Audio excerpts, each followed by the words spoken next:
The camels hummed. Animals and men have been living together since the world began.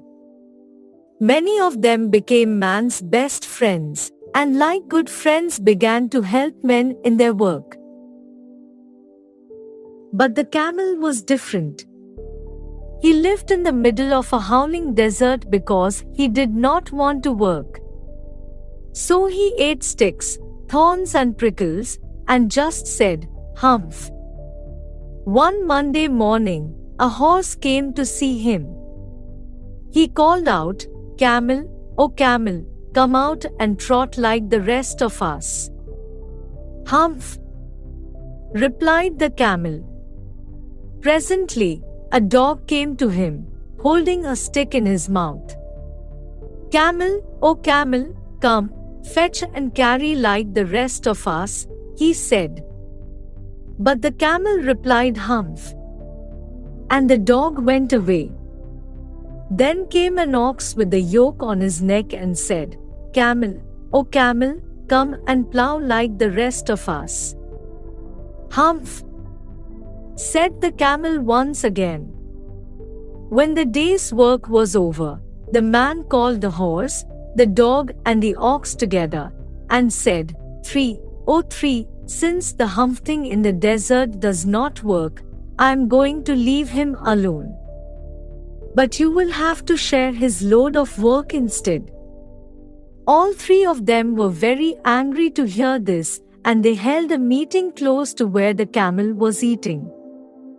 They called the camel names, but the camel only said, "Humph," and went on eating. Suddenly, a dust storm arose and a desert jinn came out. He wanted to know what the three animals were talking about. "Jinn of all deserts," said the horse, "is it right for anyone to be idle in this new world?" "Certainly not," said the jinn.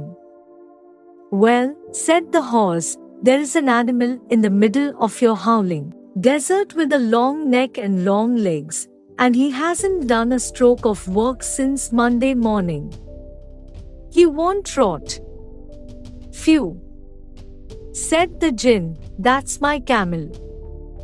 "What did he say to you?" "He said, 'Humph,'" said the dog, "and he won't fetch and carry." "Does he say anything else?" "Only 'Humph,'" replied the ox. "I must teach him a lesson," said the jinn. Then the jinn rolled himself up in his dust cloak and began to think hard.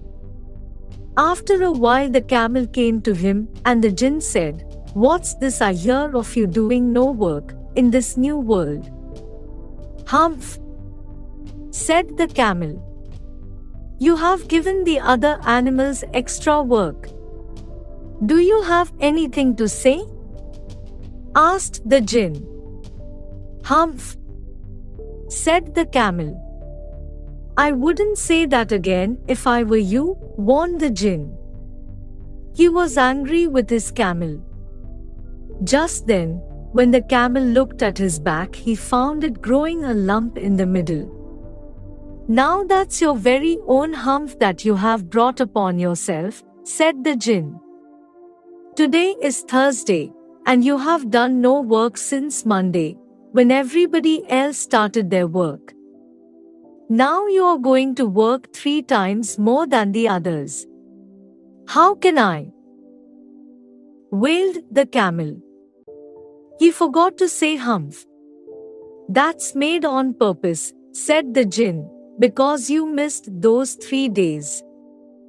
You will be able to work now for 3 days without eating, because you can live on the fat stored in your humph." Hump. And from that day to this, the camel always wears a hump and works harder to make up for those 3 lost days of work.